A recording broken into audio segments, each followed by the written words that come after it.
Une nouvelle session d'information vous retrouve sur les antennes de la Centrale Radio-Télévision en ce 5 décembre de l'année en cours. Madame, Messieurs, bonjour et bienvenue.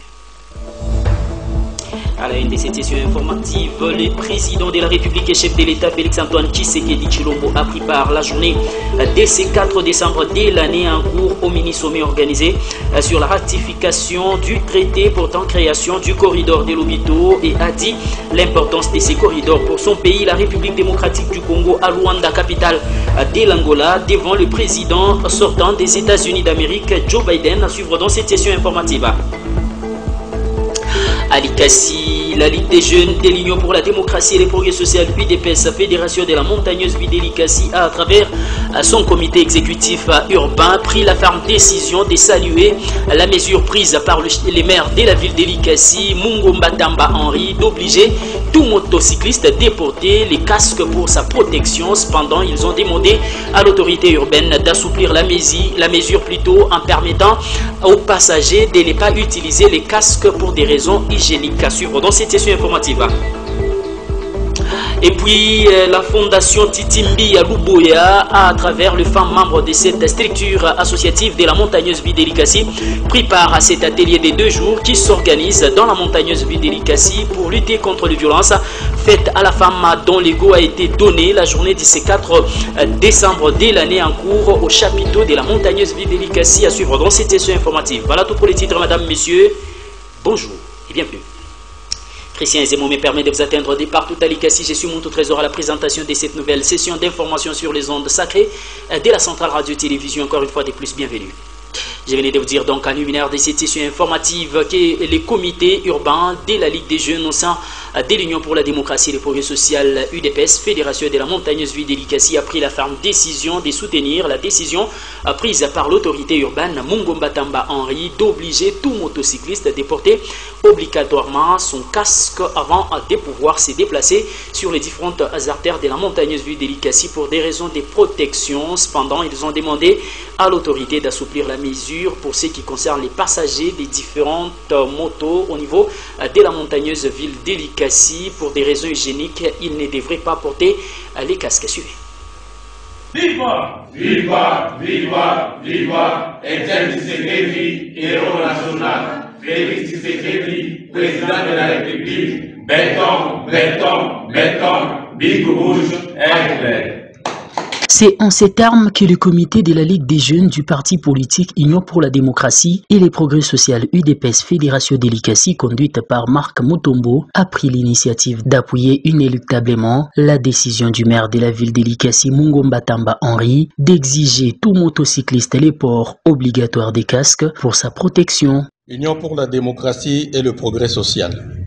Ligue des jeunes, Fédération de Likasi. Déclaration politique sur le soutien au communiqué du maire de la ville de Likasi du 11 novembre 2024 portant rappel des réglementations des transports des motocyclistes et relatifs à la sécurité routière dans la ville de Likasi. Le comité fédéral de la Ligue des jeunes de l'Union pour la démocratie et le progrès social, Fédération de la montagneuse ville de Likasi, réuni ce mercredi 4 décembre 2024, déclare 1. Soutenir le communiqué de Monsieur le maire de la ville qui vise à prévenir les accidents dans sa juridiction. 2. Appelle tous les motocyclistes à se conformer à cette réglementation car cela en va de la sécurité de tous. 3. Et par la même occasion, convie toutes les structures formelles et informelles du parti et les corporations des motocyclistes de se conformer à cette décision car le maire est le premier représentant du président de la République dans la ville. Dans une déclaration faite la soirée de ce mercredi 4 décembre de l'année en cours, les comités saluent la décision, mais demandent à l'autorité d'assouplir la mesure en autorisant aux passagers de ne pas porter les casques pour éviter la propagation de certaines maladies suite aux conditions hygiéniques d'un passager à l'autre. En outre, le comité fédéral sollicite une mesure de grâce par rapport au port de casque des passagers au regard des conséquences sanitaires qui pourront en découler car les montards transportent plusieurs passagers par jour et ont des états de santé différents. La Ligue appelle les services compétents à s'y pencher. Fait à Likasi, le mercredi 4 décembre 2024, pour la Ligue, Marc Mutombo, président. Il s'y est dénoté que cette déclaration a été faite après une courte et brève analyse de la situation par le membre du comité et dans cette salle de la place. Viva! Viva! IDPS, viva! Viva! IDPS, viva! Viva! Viva! Viva! Etienne Tshisekedi, héros national. Félix Tshisekedi, président de la République. Béton, béton, béton, bigo. Et puis la Fondation des Amis des Maîtres Sefer Ramazani Sefou organise à travers son école située au quartier Kamatanda la formation en coupe et couture pour les jeunes filles et jeunes garçons désœuvrés qui ont besoin d'apprendre ces métiers de la coupe et couture, d'aller s'inscrire dans cette école pour suivre cette importante formation pouvant permettre l'autonomisation de la jeune fille mais aussi du jeune garçon à travers la ville d'Elikassi. Suivez donc cette cérémonie de la proclamation des résultats de la première période ponctuée par un défilé de monde qui démontre combien les apprenants en coupe et couture sont professionnels et arrivent à concocter les habits pouvant permettre la population de bien paraître dans la ville d'Elikassi. Par les soucis d'autonomiser la jeune fille d'Elikassi par l'apprentissage du métier en coupe et couture, la Fondation des Amis des Maîtres Sefer Ramazani Sefou en abrégé, Famasera, a mis à la disposition d'Elikassi cette œuvre de haute portée éducative dans la ville d'Elikassi, dénommée les complexes scolaires Les Fourmis, dont la formation n'est plus à démontrer. Comme ici, à l'occasion de la proclamation de la première période de l'année scolaire 2024-2025, où les apprenants ont démontré leur savoir-faire en coupe et couture, en présence des parents et invités à la cérémonie qui était ponctuée par un défilé des modes qui a permis la présentation des réalisations des élèves.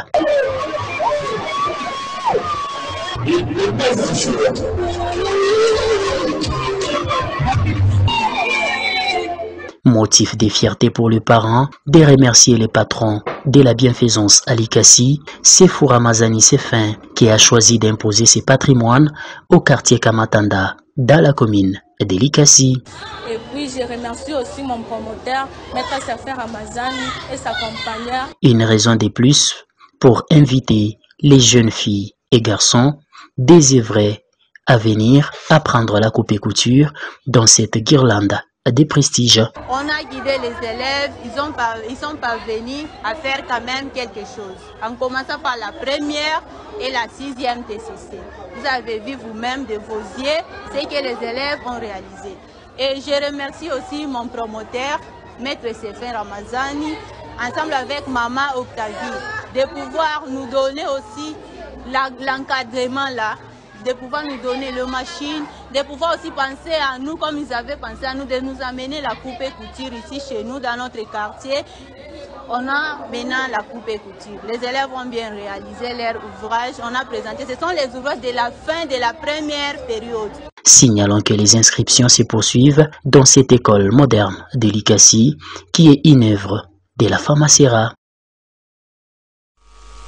Allez, direction la commune urbano-rurale de Chitourou où Madame le bourgmestre de cette entité territoriale décentralisée, Alima Loranza Kadi Asher, qui a procédé au lancement à des travaux de construction d'une passerelle qui est longue de 32 mètres et large de 1,50 mètres la journée de ce 3 décembre de l'année en cours au quartier Kimplandé dans la commune de Chitourou en présence des membres du CLD mais aussi de la société civile qui ont salué l'initiative. Suivez.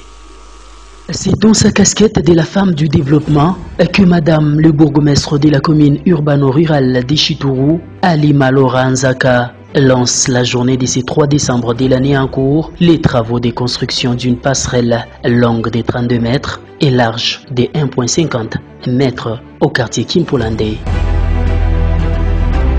À son arrivée, la patronne de Chitourou est accueillie avec ferveur par les habitants de cette partie de la ville. Quelques minutes d'explication du projet par l'ingénieur et maître d'ouvrage Feli Moutenf de la société Kikasa. On peut partir d'une série de projets. Donc vous avez déjà lancé un de monocouche pour 1 km. que s'ensuit celui-ci de la passerelle. Après, il faudra aménager le terrain parce que les procédures sont déjà en cours. Voilà. L'ouvrage va comprendre deux parties.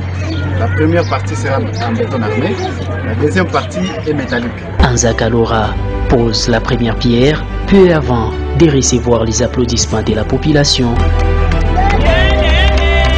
Accompagné des membres du CLT, de la société civile et bien d'autres, Anzaka Alima Lora découvre l'ouvrage sur cette maquette.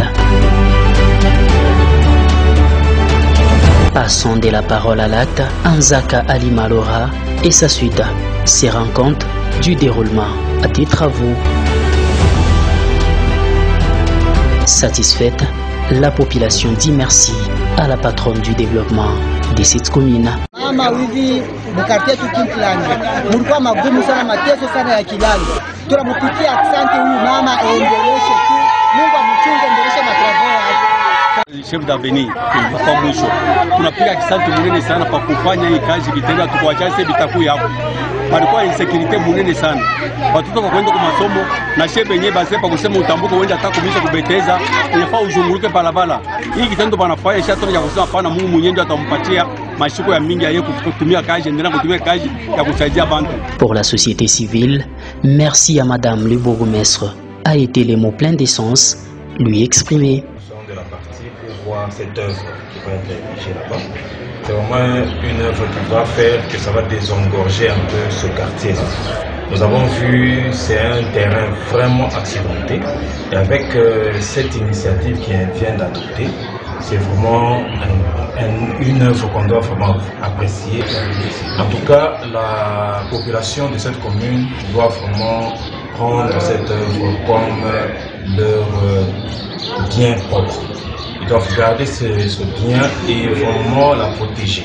Notons par ailleurs que peu avant de quitter cette partie de sa juridiction, Anzaka Alima Lora prend quelques minutes d'échange avec sa base pour recueillir les doléances et demander à la population de protéger ses patrimoines qui impulsent le réel développement de sa juridiction, qui est la commune de Chitoro. Allez, ce journal se poursuit sur les antennes de la Centrale Radio-Télévision avec la Ligue des femmes de l'Union Sacrée de la Nation, Fédération de la montagneuse ville d'Elikasi, qui a pris l'initiative d'organiser cet atelier de 2 jours au chapiteau de la montagneuse ville d'Elikasi pour réfléchir sur comment lutter contre les violences faites à la femme dans cette ville que Likasi, sous toutes les formes de cette violence décriée en droit congolais. 3 oratrices étaient de la partie.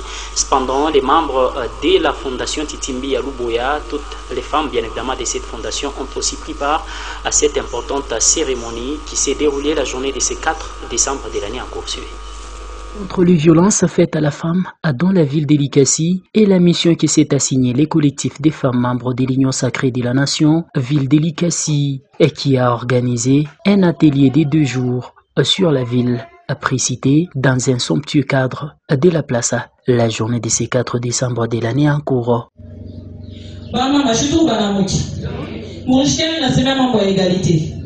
Ile shule yetu legala tunafete mpaka le 8 mars asema parité. Parité ikali mpaka le 8 mars. Ilegalaka ni mashiku yote. Loi inasema ile egalite haibambe mambo ya masex hapana. Egalite inabamba ni vitu vingine. Huko nyuma shako asema na pakutoka kwangu kwenda kukweli mamangu ananifundisha anasema bwana mafaka nini na mheshimiwa. Mimi bwana shimira kuheshimia. Eske ujende mkaji. Kama nasema bwana wanamheshimia kusema wanaume wote wanafanya nini? Badilishimia. Kama unaenda mkaji, tunaheshimia wanaume wote wao mkaji. Kama shefu ni mwanaume, tunamheshimia. Sasa ule shefu akianza kutafuta kukumaltraiter. Heshima itakuya. Étant de la partie, les femmes membres de la fondation Titimbi à Luboya ont suivi religieusement les orientations des oratrices programmées pour la circonstance. permettre, il y a beaucoup de faire violence, cyber-violence ou violence numérique. Mouchimani et Youlou, nous dénoncer, va mettre les chanteurs, ben nous, n'acceptez jamais qu'il n'a pas dit au mal de Guinée, nous pendant les rapports intimes. Les hommes là, ils le font en connaissance de cause. Tour à tour, Maître Julie Ndaya, Madame Jackie Moulanga et Madame le bourgmestre adjoint de la commune d'Elikassi, Léa Banza, qui ont développé sur les violences faites sous toutes les formes. Nous, femmes battantes et déterminées pour réclamer nos droits légitimes, disons non à toutes sortes de violences, surtout dans la politique. Nous avons soutiré notre petite thème, femmes et la politique. Nous sommes tous sans ignorer que la femme est devenue sujet de maltraitance pour des simples nominations. Bamama, je pense tunayoa. Moussène politique, ma fâche yote tuko na tembelea. Aba tenir compte de ma capacité yetu, quel que soit qui est tout kufanya, mais pour être nommé quelque part, il faut accoutumer pour violence. Ici, la Fondation Titimbi à Luboya salue cette campagne de sensibilisation qui s'inscrit dans la droite ligne de la vision salvatrice du président de la République et chef de l'État, Félix-Antoine Tshisekedi Tshilombo, que d'aucuns ne cessent d'appeler les patrons de la masculinité positive, déclare la représentante de l'honorable Titimbi à Luboya au cours de cette cérémonie, Colette Karumba. Ce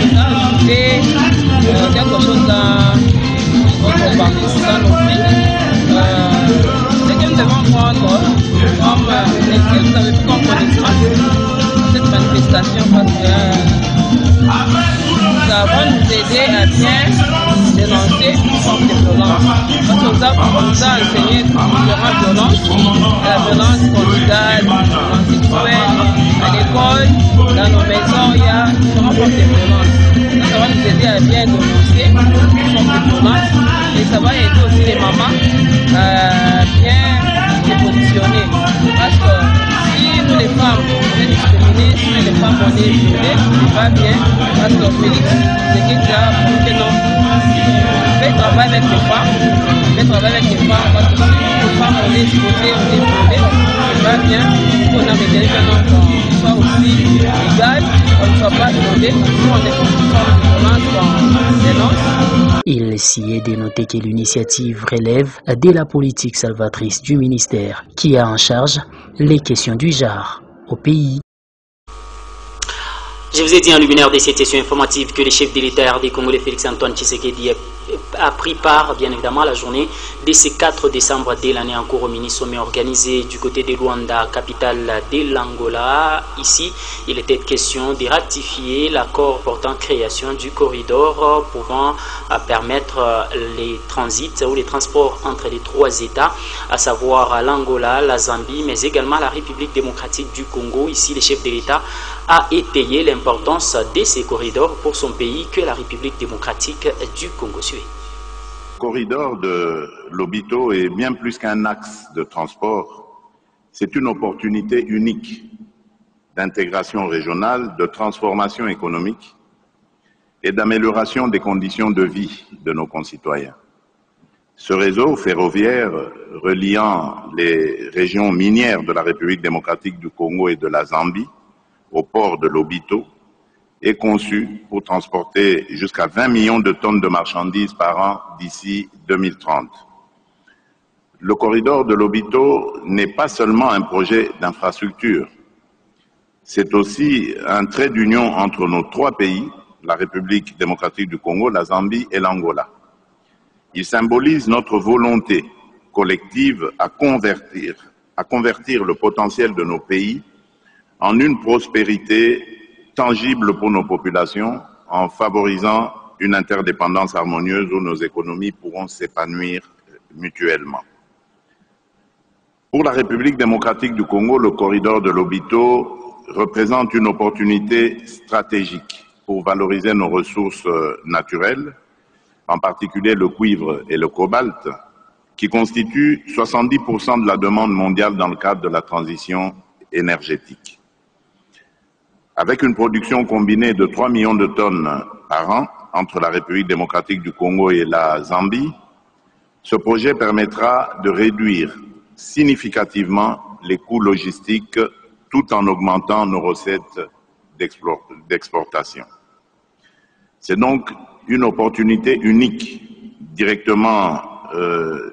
d'accéder directement aux marchés mondiaux via le port de Lobito, offrant ainsi une alternative stratégique à nos autres corridors d'exportation.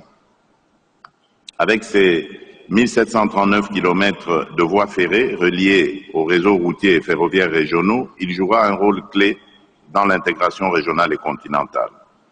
Au-delà des infrastructures, l'impact humain de ce projet est immense.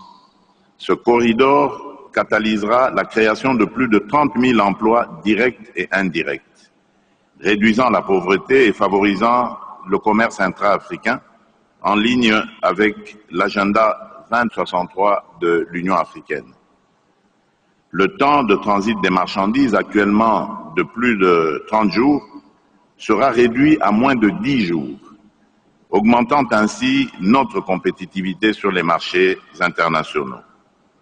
Ce projet n'est pas seulement une voie logistique, mais un moteur de transformation économique et sociale pour des millions de nos concitoyens. Et la République démocratique du Congo est pleinement engagée dans ce projet. À cet effet, des actions concrètes ont été entreprises pour moderniser nos infrastructures ferroviaires, portuaires et routières.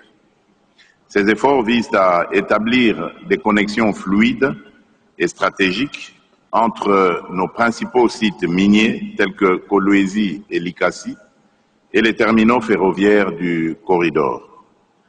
Parallèlement, nous avons placé la transformation locale de nos ressources naturelles au cœur de notre stratégie économique.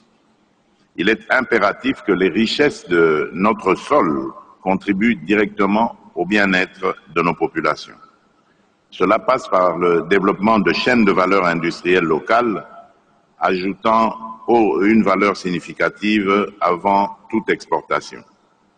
Dans cette dynamique, le projet INGA 3 ainsi que d'autres initiatives en énergie renouvelable sont essentielles pour fournir une alimentation énergétique fiable, durable et adaptée aux exigences de notre industrie en pleine expansion. Ces efforts contribueront à rendre nos investissements plus compétitifs tout en respectant nos engagements environnementaux. Par ailleurs, nous continuons à renforcer le cadre institutionnel et juridique pour encourager les investissements privés et garantir une gestion transparente et responsable de nos ressources. Et puis les chefs de l'État, peu avant de faire le déplacement, bien évidemment, de Luanda à Kinshasa, capitale de la République démocratique du Congo, rencontré 50 jeunes déplacés de guerre du Nord Kivu qui se retrouvent à Kinshasa, capitale de la République démocratique du Congo, à qui il a offert un dîner et il a rassuré ces jeunes de sa ferme détermination et la ferme détermination de son gouvernement à pouvoir en finir avec la guerre de l'Est de manière définitive. Et ces 4 options sont sur sa table pour arriver à cette fin utile pour la population, mais aussi pour ces déplacés de guerre. Suivez.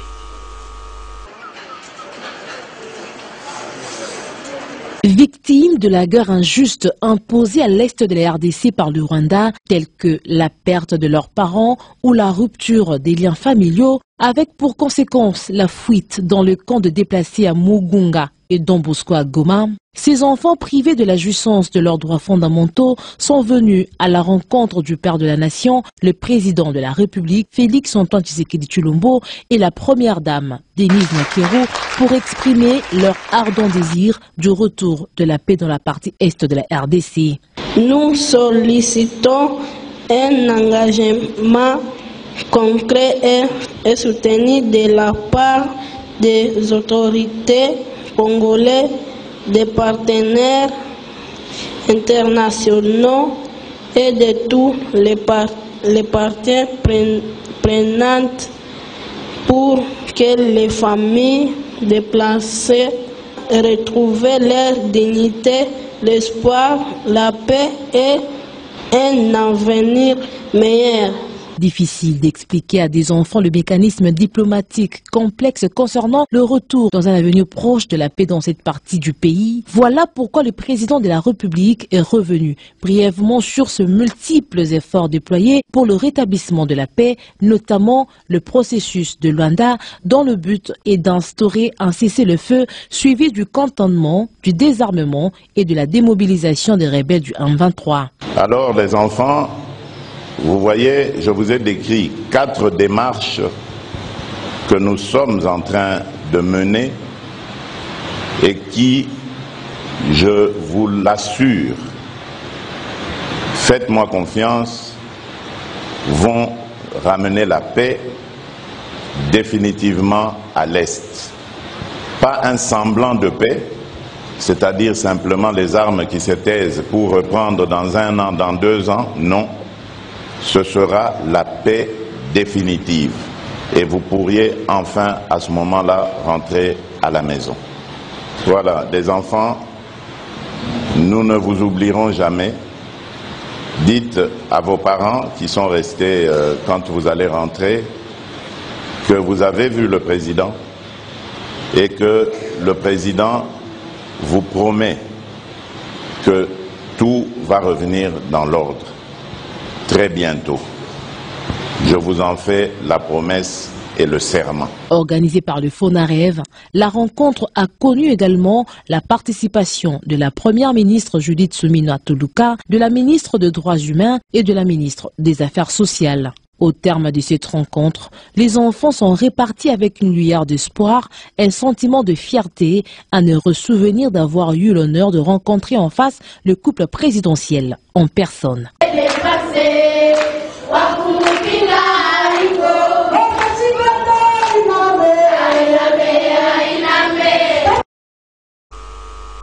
Allez, il était l'invité du magazine spécial, bien évidemment, sur les antennes de nos confrères de la radio Top Congo Kinshasa, en présentiel, des journalistes des différentes maisons de presse. Il, c'est Jean-Pierre Bemba Gombo, vice-premier ministre et ministre en charge des transports et voies des communications, président du mouvement de libération du Congo MLC et ancien vice-président de la République démocratique du Congo, qui a dit soutenir la révision de la Constitution, mais pas les changements de la Constitution, parce que le chef de l'État a déjà échangé avec ces derniers et lui a dit qu'il n'a pas l'intention de s'éterniser au pouvoir. Son souci est de réviser la Constitution de la République démocratique du Congo et l'adapter aux réalités de la RDC. Systématiquement, avec une haine viscérale, le chef de l'État. Or, ce que nous, on s'attend au niveau de ces confessions religieuses et ces hommes politiques, c'est que sur des questions bien précises, comme là, mais moi je connais un des responsables politiques en costume, mais qui prônait il n'y a pas 1 an, 2 ans, la révision constitutionnelle. Je le connais très bien. C'est un garçon, je veux dire, avec qui j'ai travaillé. Votre ancien directeur de cabinet. Et qui est brillant. Mais pourquoi soudain? Non. Mais vous savez, avant que je vous dise ce que je vous ai dit ici, moi je parle avec le président. Et nous parlons de toutes ces questions. Le président a été très clair à Eziro, a été très clair à Lubumbashi, là-dessus. Et le fond de sa pensée, ce que vous avez entendu, c'est vraiment ce qu'il pense. C'est pas quelqu'un qui veut s'accrocher au pouvoir, tel que certains voudraient manipuler la population là-dessus. Ce n'est pas quelqu'un qui veut s'accrocher au pouvoir. Donc, faisons confiance. Cette commission, il y aura tout le monde. L'opposition va jouer son rôle. Le pouvoir va jouer son rôle. Mais, je vous dis, il est interdit d'interdire. Ceux qui pensent qu'ils peuvent interdire, il est interdit d'interdire. On ne va pas interdire cette commission de fonctionner. On va aller de l'avant. Et je vous dis, je n'ai pas le monopole du savoir. Moi, je vous ai simplement dit, voilà ce que je pense que oui, on pourrait discuter dans cette révision constitutionnelle. Certainement que d'autres constitutionnalistes, d'autres partis politiques viendront. Mais est-ce qu'on peut se mettre autour d'une table et on peut réfléchir, nous les Congolais, sans pouvoir nous tirailler? La France a changé sa constitution, je crois que c'était en 2008. Des amendements révisés. La 5e République, c'est 58. Révisés là-dessus. Je ne parle pas de la Belgique, le Caire, d'autres pays d'Afrique ici, également ont révisé leur constitution. Dont beaucoup en Afrique ont permis au président de... Ça, c'était autre chose. Je dis simplement, c'est qu'on peut se mettre autour d'une table. Et je vous dis, le président est quelqu'un de raisonnable. Il n'est pas insensé. Mais si, c'était là ma question, un 3e mandat s'ouvrait à lui, vous le suivriez? Mais je me demande, et je vous demande, moi j'ai entendu ce que le président a dit, encore à Isiro. Il dit, je ne suis pas dans la perspective de ceux qui sont en train de vouloir enflammer le pays. Je n'ai pas demandé un 3e mandat. Il a dit. Il a dit, pas simplement en privé, il a dit en public. Et puis, Jean-Pierre Bemba s'est adressé aux acteurs politiques, chefs religieux des différentes confessions religieuses de la République démocratique du Congo qui sont présidents de certains partis politiques, mais chefs religieux dans les différentes églises de la République démocratique du Congo d'éviter la manipulation. Ils sont en train de transmettre leur haine viscérale à l'endroit du chef de l'État. Ils n'ont jamais salué tout ce que le chef de l'État fait pour l'intérêt de la population. Pour eux, tout ce que le chef de l'État fait est noir. Suivez. Systématiquement avec une haine viscérale le chef de l'État. Or, ce que nous, on s'attend au niveau de ces confessions religieuses et ces hommes politiques, c'est que sur des questions bien précises, comme là, mais moi je connais un des responsables politiques en costume, mais qui prônait il n'y a pas 1 an, 2 ans, la révision constitutionnelle, je le connais très bien. C'est un garçon, je veux dire, avec qui j'ai travaillé, votre ancien directeur de cabinet, et qui est brillant. Mais pourquoi soudain? Je veux dire, je ne peux pas m'expliquer que cet homme que je connais bien, qui est brillant, mais peut changer comme ça. Et je dis, je crois qu'il y a de la manipulation et on voudrait. Certains voudraient peut-être obtenir ce qu'ils n'ont pas pu obtenir au niveau des élections. Alors je dis, bon, ce n'est pas aujourd'hui l'objet de cette rencontre, mais peut-être, et j'espère qu'on ne va pas me pousser, la prochaine fois que vous m'inviterez, j'accepterai à ce que je vienne et que je commence mon discours par « j'accuse ». Si ces personnes vont trop loin, vous accuserez. Je vais accuser. Et je vais amener des preuves dans cette accusation. On les suit, on les écoute. On voudrait mentir à la jeunesse. On voudrait demander à la jeunesse, quand vous tenez des propos, de ne pas avoir peur. Vous voulez imiter qui? Quelqu'un a dit ça en Pologne. Il faut faire attention avec ce type de discours. Faire très attention. Vous savez, il y a un adage qui dit que lorsque vous voulez mettre le feu dans un village, de faire attention que le feu ne ravage pas également votre case. Mais on n'y arrivera pas. Alors je le dis, si ce type de discours haineux vis-à-vis du régime, parce qu'on ne voit pas le peu de bien qu'on pense qu'il fait. Lui, il était l'invité du journal Afrique de France 24. La soirée était ce 3 décembre de l'année en cours. Martin Fayulu Madidi, candidat malheureux à l'élection présidentielle du 20 décembre 2023. Il a dit sa détermination à barrer la route au président de la République. À son idée, bien évidemment, d'échanger la constitution de la République démocratique du Congo. Il a affirmé que certains ont essayé avant lui et ils sont partis sans réussir à changer la constitution. Lui non plus ne peut réussir ces projets macabres contre la République démocratique du Congo, a dit Martin Fayulu Madidi. Alors, autre question, je le disais, vous n'avez pas de député à l'Assemblée nationale. Comment défendre votre position dans ce débat politique qui va se tenir aussi à l'Assemblée nationale? Je n'ai pas de député à l'Assemblée nationale, mais mon poids est plus que le poids de ces députés-là. Ces députés-là ne sont pas des députés élus par le peuple. Ces députés sont des députés nommés dans un simulacre d'élection.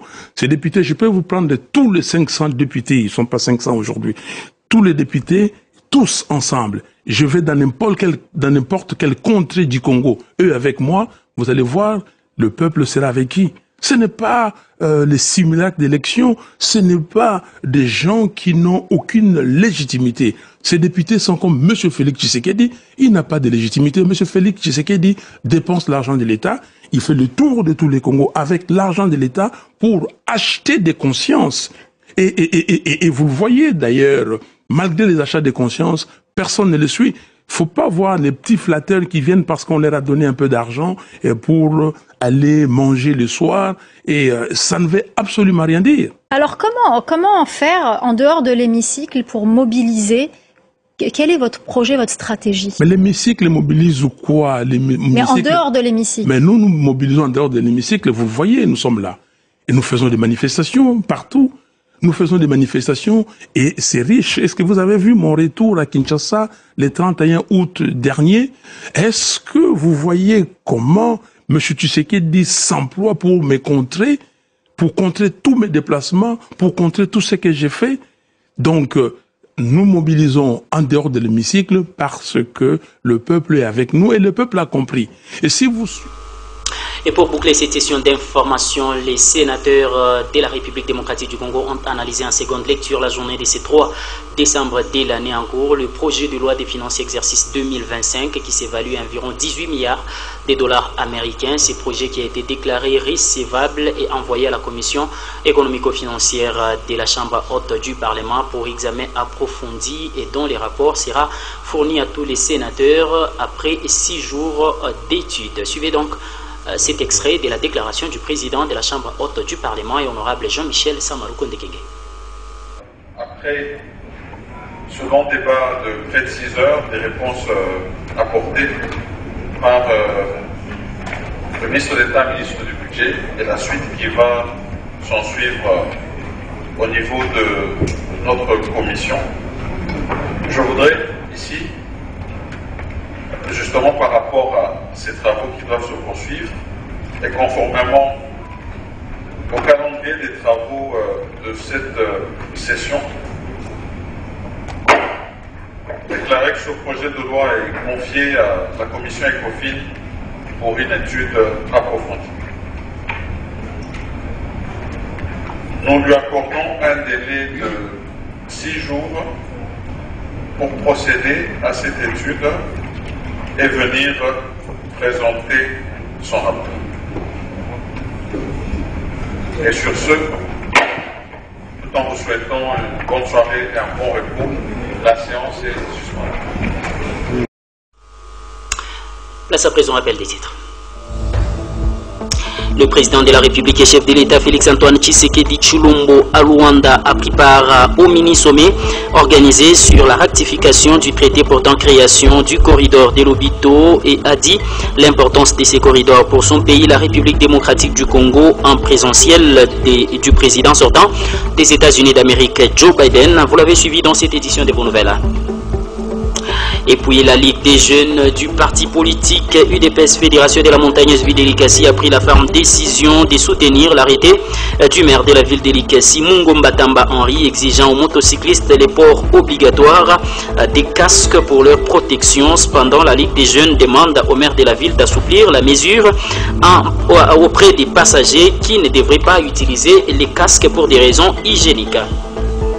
Et puis vous avez suivi que les femmes membres de la fondation Titimbi à Luboya ont pris part à cet atelier des 2 jours qui s'organise dans la montagneuse ville d'Elikasi au niveau du chapiteau où l'ego a été donné la journée de ce 4 décembre de l'année en cours sur la lutte contre les violences faites à la femme sous toutes ses formes. Madame, Messieurs, voilà ce qu'a constitué l'essentiel de cette session d'information sur les ondes sacrées de la Centrale Radio-Télévision. Si vous l'avez aimé, dites donc merci à la grande équipe rédactionnelle de votre chaîne, mais aussi et surtout à Christian Zemo pour sa bonne et réelle réalisation de cette édition d'information. À tous, mais également à toutes, agréable bonne suite de le programme chez vous.